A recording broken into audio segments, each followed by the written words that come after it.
Good morning, everybody. Thank you for joining us for another study with One Source Ministries. The title of the message this morning is Scientific Propaganda Revealed. And we'll get into that in a minute, but as we always do, we are going to start with kind of a recap of our previous study.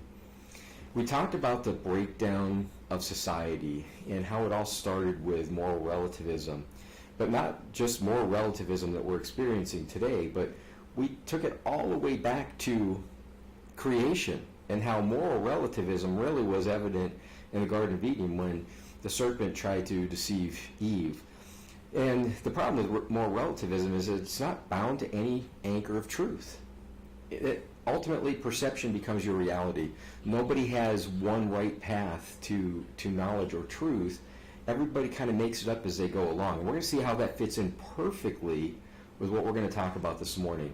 But ultimately, it's led to the decline of civil discourse, and then we kind of rounded things off by showing the biblical consistency with what God expects of us and how that consistency has stretched from the Old Testament straight through the New Testament.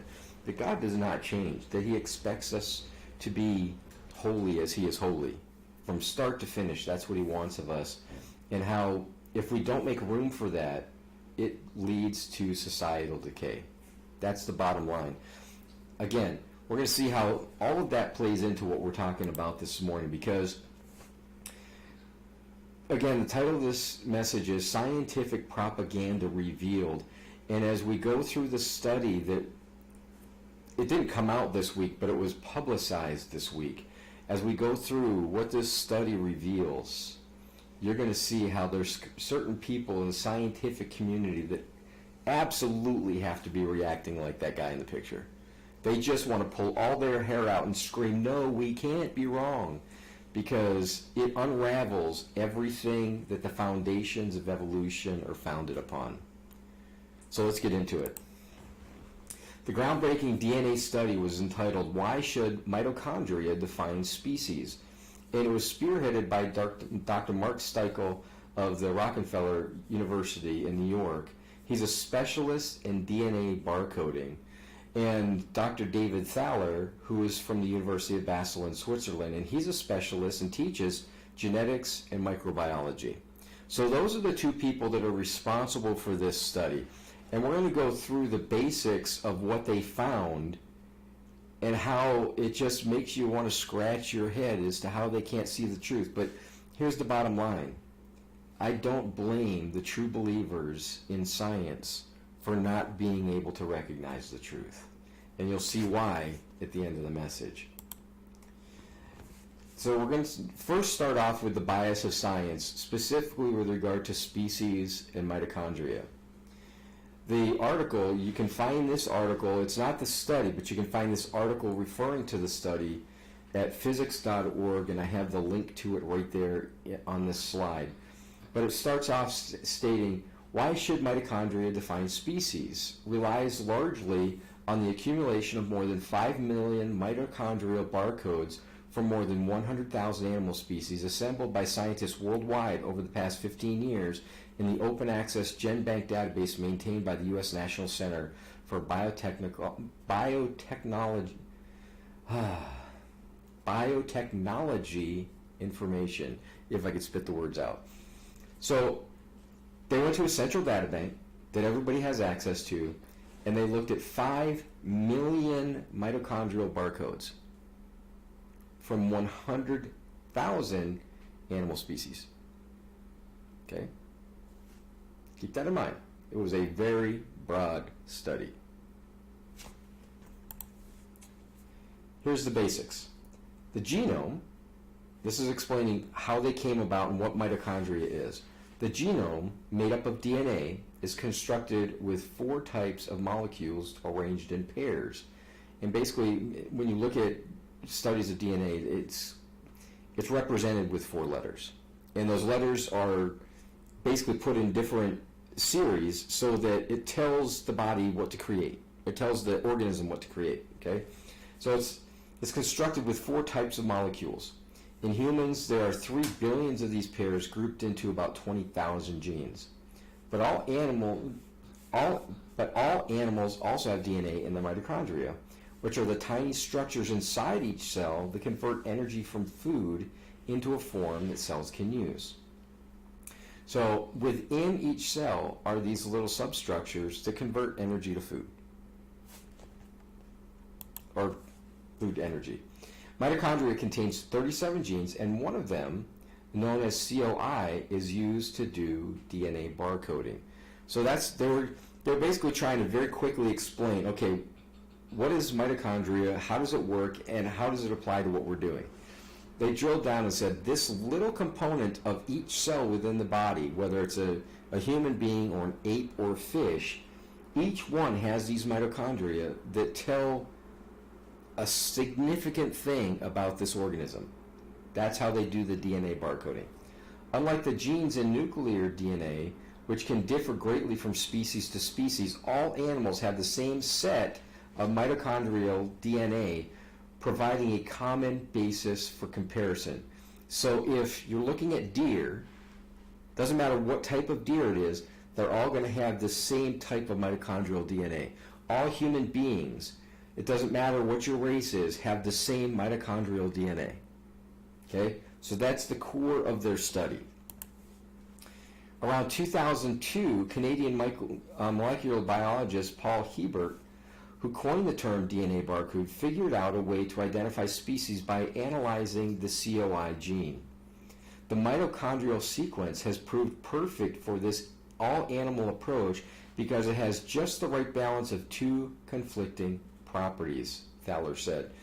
This was one of the scientists involved in the study. On the other hand, the COI gene sequence is similar across all animals, making it easy to pick out and compare. So you have this one significant component in each animal that is enough to say, okay, you can compare this with this with this among the animal species. So all species, you can use this same COI gene to track similarities, even though they're each different. On the other hand, these mitochondrial snippets are different enough to be able to distinguish between each species. So they're similar enough to know certain things, but they're different enough so that you can tell, okay, this one's a deer, this one's a human being. It coincides almost perfectly with species designations made by specialist experts in each animal domain. So that's the core. That's the core. They're really trying to show, okay, we know what we're talking about. We can truly come to the conclusions that we've come to based on this criteria. We know for a fact, based on this COI gene, that if we're looking at this COI gene, we can track not only the individual species, but the similarities that every created being has. And I'm specifically saying created being. They're not saying created being. I'm saying created being. That there are similarities that they all have in this COI gene sequence. In analyzing the barcodes across 100,000 species, the researchers found a telltale sign showing that almost all the animals emerged about the same time as humans. Not exactly the same time, about the same time. What they saw was a lack of variation in so-called neutral mutations, which are the slight changes in DNA across generations that neither help nor hurt an individual's chances of survival.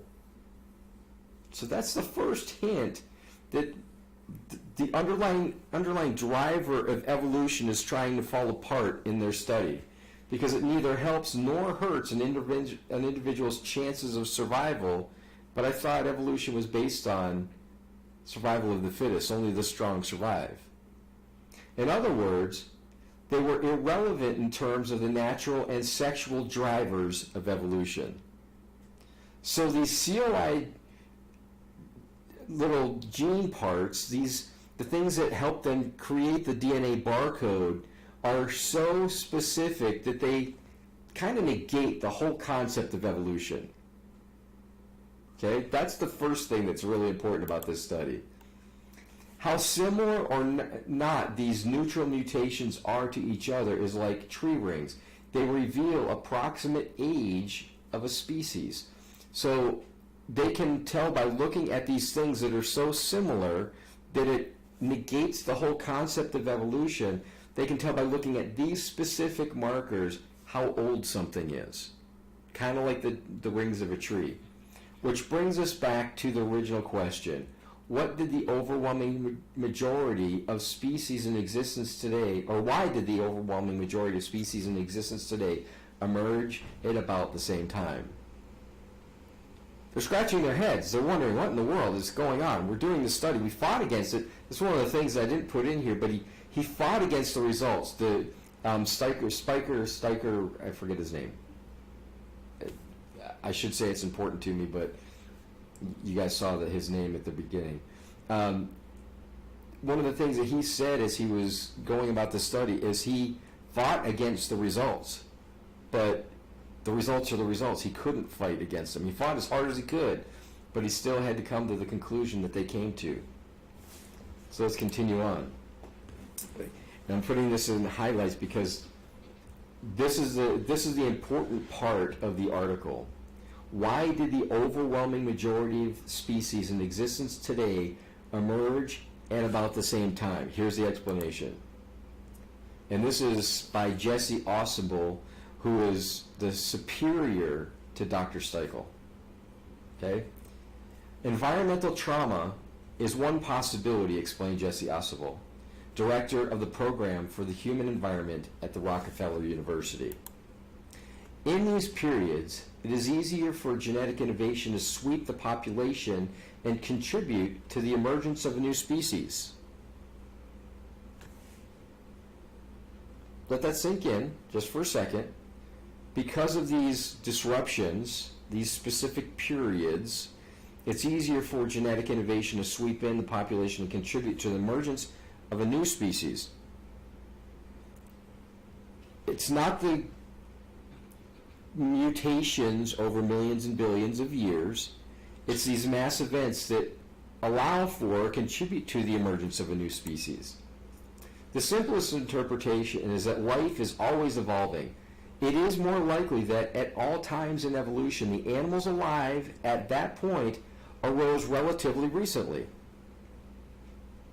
Again, flying in the face of the concept of chance mutations over millions and billions of years, so that this primordial soup had this living cell that self-replicated and then turned into some form of a fish or reptile and into a bird and into something else and eventually into an ape and eventually into a human being.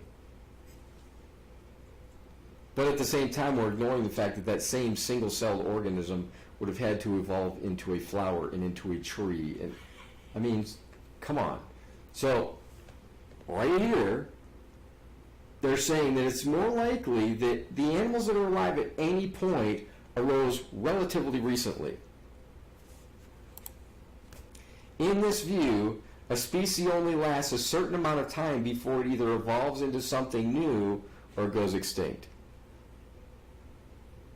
Again, leading back to the question that seems simplistic on its surface, but if apes are our predecessor, how do humans and apes exist at the same time? If they only exist for a short time and either evolve into something new or go extinct. I mean, I'm just using their own words. It really all comes down to intellectual malpractice. Normally I would say intellectual dishonesty, but it really is malpractice because at the core, if you're really seeking for the truth, you have to dispel the things that aren't true. You have to put them to the side and take your ideology off of the table and look solely at the facts. And they are unwilling to acknowledge the truth of what they have found. And here's how I know it. Because in this same article, this same gentleman says, and yet another unexpected finding from the study, species have very clear genetic boundaries and there's nothing much in between. The absence of in-between species is something that also perplexed Darwin.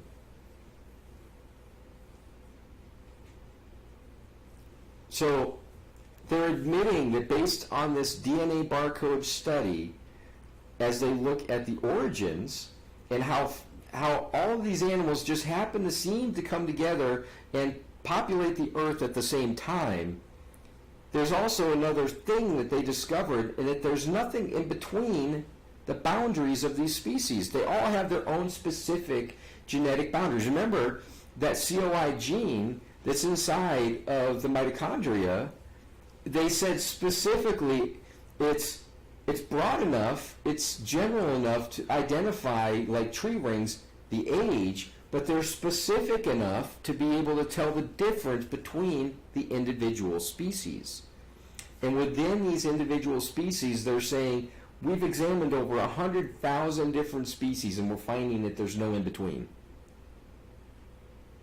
Meaning, apes didn't become humans, birds or reptiles didn't become birds. There's nothing in between. And that's what confounded Darwin, the guy that came up with this whole concept of evolution that's being taught like a religion in our schools today, which leads to moral relativism, which leads to the breakdown of society. Because if you take God out of the equation, there is no moral anchor of truth. Every man's decision becomes right in his own eyes. So, let's look at the biblical explanation of how all these things that just kind of happen to come together at the same time came to be. Let's look at the first day of creation. In the beginning, God created the heavens and the earth. The earth was without form and void, and darkness was over the face of the deep, and the Spirit of God was hovering over the face of the waters. And God said, "Let there be light," and there was light. And God saw that the light was good, and God separated the light from the darkness. God called the light day, and the darkness night. And there was evening, and there was morning, the first day. So, here we see on this first day, we know that the heavens and the earth were, basically the earth was without form and there was darkness. So God created the difference between lightness and darkness, and he called it evening and morning. That was the first day. The second day, and God said, "Let there be an expanse in the midst of the waters, and let it separate the waters from the waters." And God made the expanse and separated the waters that were under the expanse from the waters that were above the expanse. And it was so.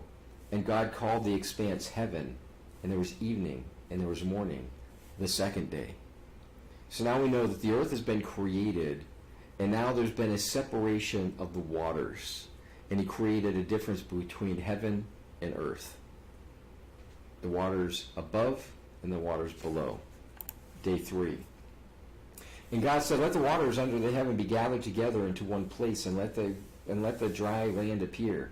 And it was so. God called the dry land earth, and the waters that were gathered together he called seas. And God saw that it was good. And God said, "Let the earth sprout vegetation, plants yielding seeds, and fruit trees bearing fruit, in which is their seed, each according to its kind on the earth." And it was so. The earth brought forth vegetation, plants yielding seed according to their own kinds, and trees bearing fruit, in which is their seed, each according to its kind. And God saw that it was good. And there was evening and there was morning, the third day. So on the first day, he created light. On the second day, he created atmosphere. On the third day, he created the separation between earth and water, and then he created vegetation. Vegetation cannot exist without atmosphere and light. It also can't exist without water. So look at the progression and the order in which God created things. There was water and there was atmosphere and there was light, all predating the creation of the earth and the creation of vegetation. Now, before there was even a complete understanding of biology, these are things that were recorded thousands of years ago. Before we understood the fundamental building blocks and the circle of life of animals eat plants, plants then get digested and turned into energy, and all these other things that biology tells us, and how animals die, and as they're living, they fertilize the ground. I mean, when you look at the complete cycle of how all of this fits together in God's great scheme of things, it's impossible for me to imagine how people can't understand the fundamental building blocks that they're looking at, even as they look at one of these studies and it reveals the truth, and they're still unwilling to see the truth. And again, I don't blame them, and you'll see why in a minute. But now we're going to go to the fourth day. And God said, let there be lights in the expanse of the heavens to separate the day from the night, and let them be for signs and for seasons and for days and years, and let them be lights in the expanse of the heavens to give light upon the earth. And it was so. And God made the two great lights, the greater light to rule the day, and the lesser light to rule the night, and the stars. And God set them in the expanse of the heavens to give light on the earth, to rule over the day and over the night, and to separate the light from the darkness. And God saw that it was good. And there was evening and there was morning, the fourth day. So God created the sun and the moon and the stars on the fourth day. So everything that we see in the universe, everything that we observe with our eye in the sky, that was created on the fourth day. So this whole concept of there being a God in the sky, and how in the world can all this be managed by this supernatural being? And we can see very clearly that we have the sun and the earth and all the planets revolve around the sun. We have these galaxies and we have universes and all this stuff. All this stuff just happened by chance. It all can exist without there being a God. And my contention is no, it can't. God created the order in the universe. But it's amazing to me how this earth was suspended in mid-air, if you could say that, because supposedly space has no air, so it was suspended somewhere before the galaxies and space was even created. I mean, when you start to think of creation, you start to think building block upon building block, the expanse of creation, down to the smallest cell, to the smallest parts of a cell, down to the singlest component of a nucleus or a proton. I mean, down to the very single smallest part of an atom that we know of. How much smaller does it really go? When you consider all the complexities in our universe, how in the world can you think that it happened by chance?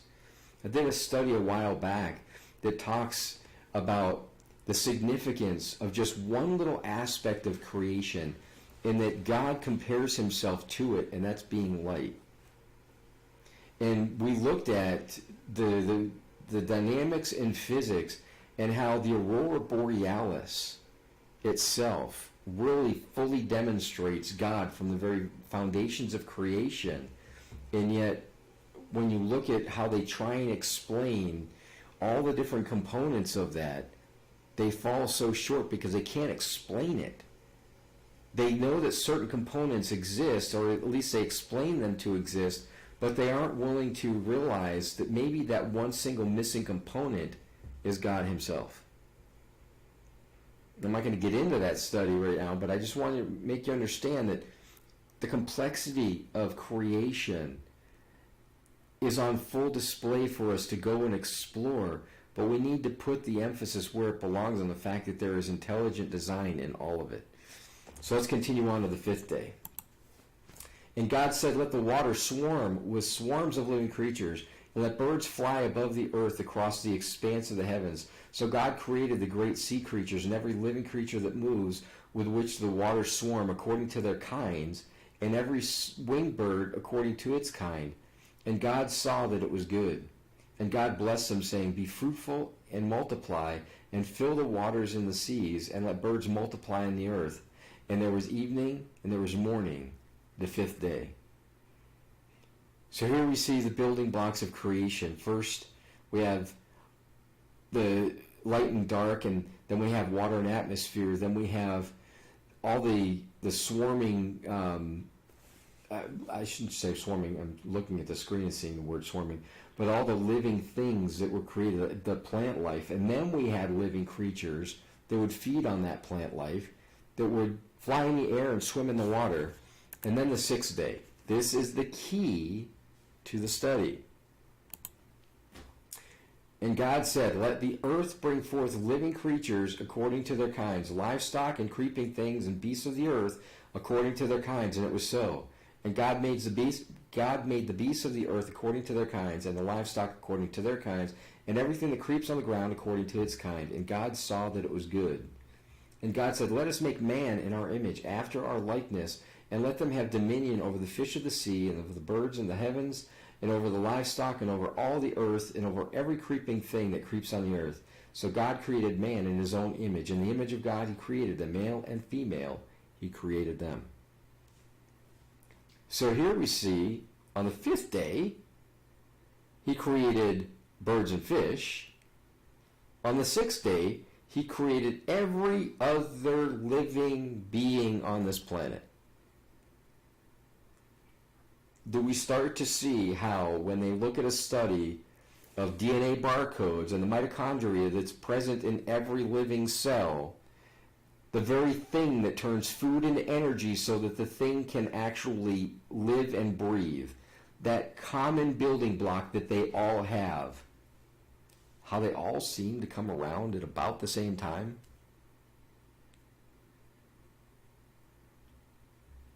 It's because God created them. There is an intelligent designer that started this whole thing in motion. But again, I said that I don't blame them, right? Because the bottom line is, if you resist the truth will resist you. Let's look to Romans chapter 1. For the wrath of God is revealed from heaven against all ungodliness and unrighteousness of men, who by their unrighteousness suppress the truth. For what can be known about God is plain to them, because God has shown it to them. For his invisible attributes, namely the eternal power and divine nature, have been clearly perceived ever since the creation of the world and the things that have been made, so they are without excuse. I could leave it there and go back to that study that I was talking about with regard to the aurora borealis and the photons that are invisible to the human eye, that are the very essence of energy, that are shot basically as energy from the sun in these gamma rays that come off of the sun. These photons of light are basically beaming towards Earth, and they're bouncing off our atmosphere, and they're seen in this electromagnetic storm in the form of the aurora borealis. Light dances on our atmosphere as a very, very real evidence of the fact that there is a God.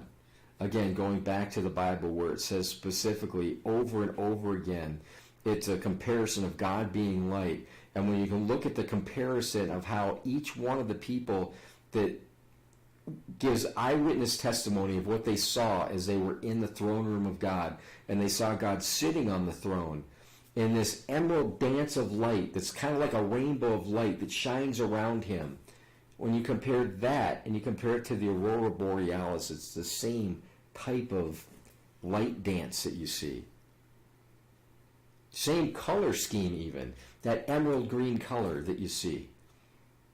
We are without excuse when it comes to recognizing the fact that there is a God above and beyond anything that we can imagine, that started all of this in motion. For although they knew God, they did not honor him as God or give thanks to him, but they became futile in their thinking, and their foolish hearts were darkened. This is going back to the beginning of creation, where everybody that started knew who God was, but then they rejected him. Claiming to be wise, they became fools, and that is exemplified in this study, how the truth is staring them right in the face. They're admitting the basic building blocks of what the Bible tells us, and they're saying, yeah, but it could be all these other things, all these mass extinction events that have led to these new species coming about. They just are not willing to admit that there's a God. So claiming to be wise, they became fools and exchanged the glory of the immortal God for images resembling mortal man and birds and animals and creeping things. Therefore God gave them up in in the lusts of their hearts to impurity, to the dishonoring of their bodies among themselves, because they exchanged the truth about God for a lie, and worshipped and served the creature rather than the Creator, who is blessed forever. Amen. For this reason God gave them up to dishonorable passions. For their women exchanged natural relations for those that are contrary to nature, and the men likewise gave up natural relations with women, and were consumed with passion for one another, men committing shameless acts with men, and receiving in themselves the due penalty for their error. And exactly what this is describing is what is happening in the breakdown of society today. What is becoming more and more prevalent, what is being pushed more and more on people in society? The whole push for the LGBTQ agenda, and how we're supposed to bend our will to theirs, and we as Christians are supposed to be subservient to this new agenda of embracing the whole LGBT. I'm supposed to be okay with endorsing that whole lesbian and gay agenda. It's being thrust upon us. The Bible tells us it's going to happen, and it tells us why it's happening. Because they don't want to recognize God. And you look at how vile they are against anything to do with God. It's horrible. But it's not their fault in one respect. I mean, it's their fault that they're rejecting the truth, but we can see the reason that it's happening. The breakdown in society is happening because God has said, oh, you don't want to follow the truth? Fine. I'm going to turn you over to your own devices. I'm going to let your mind be completely corrupted. And since they did not see fit to acknowledge God, God gave them up to a debased mind to do what ought not to be done. They are filled with all manner of unrighteousness, evil, covetousness, malice. They are full of envy, murder, strife, deceit, maliciousness. They are gossips, slanderers, haters of God, insolent, haughty, boastful, inventors of evil, disobedient to parents, foolish, faithless, heartless, ruthless. Though they know God's righteous decree that those who practice such things deserve to die, they not only do them, but they give approval to those who practice them. They've heard the truth, and they wholeheartedly reject the truth. Just because they know the truth, though they know God's righteous decree that those who practice such things deserve to die, just because they've heard it and they know what it is, doesn't mean they accept it. They not only do them, but they give approval to those who practice them. All those practices that are just named. So you look at all the wars, you look at all the dissension, you look at the lack of civil discourse that we have amongst ourselves. You look at how people just cannot tolerate any other opposing points of view, and you can see the root of it is the rejection of God. Because God gave them up to a debased mind. He allowed them to be corrupt in themselves. So, not only do we see the rise in homosexuality, but we see all these this plethora list of things that people become because they're turned over to the evil that's in them.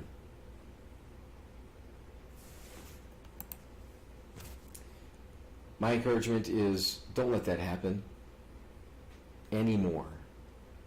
That you would turn and acknowledge who God is, that you would look at the creation around you, that you would recognize the fact that this couldn't have all happened by chance, that you would look at studies like this DNA barcoding study and acknowledge the fact that science has been lying and they make it up as they go along. If something doesn't fit their narrative, they change the narrative.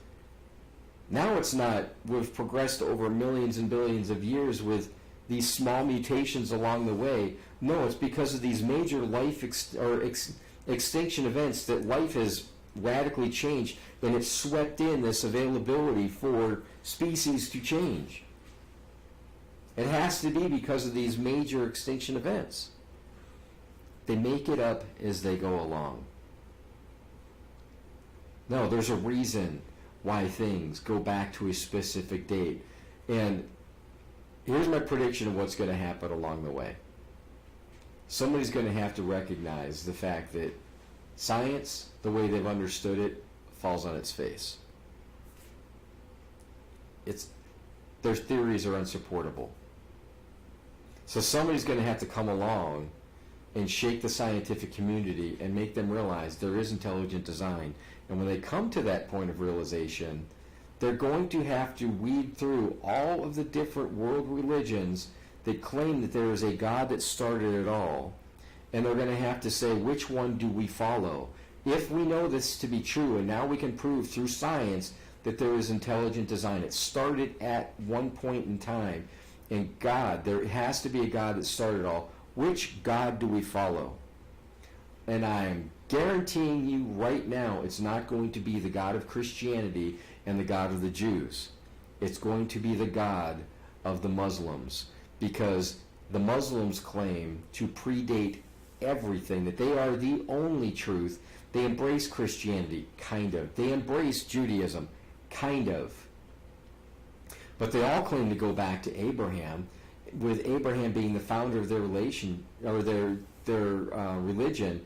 But they go beyond that. They claim that it goes all the way back to Adam, and Adam was a true follower of Allah.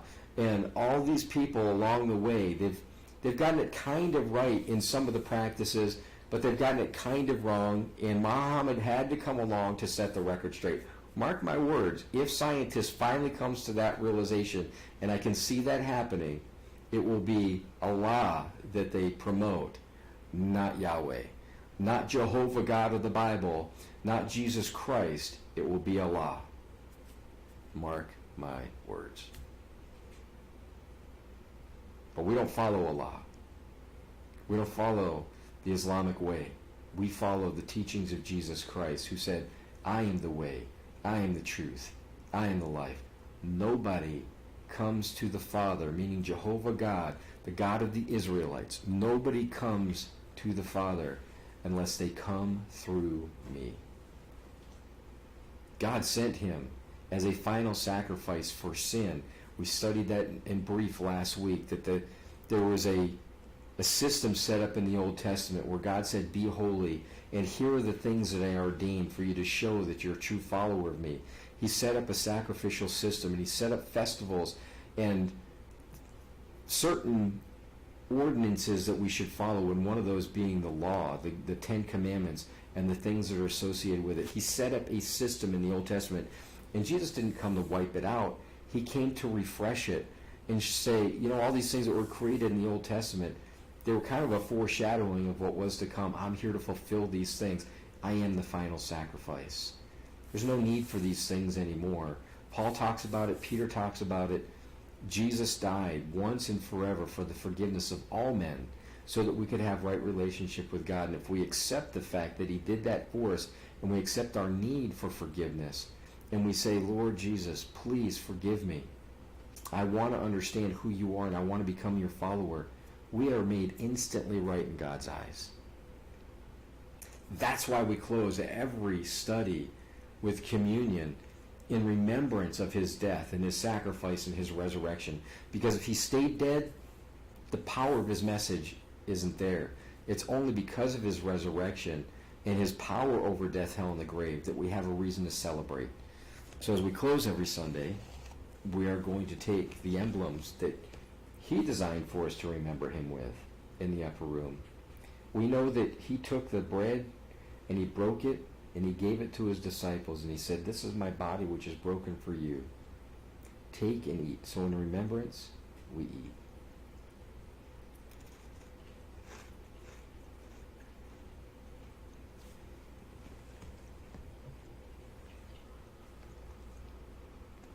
Afterward, we know he took the cup and he said, this is my blood which is shed for the forgiveness of your sins.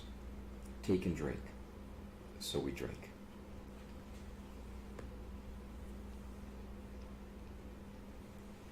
Heavenly Father, as we close this study, I pray one more time that the truth of this message would go out and it would reach just one person that it was intended to reach.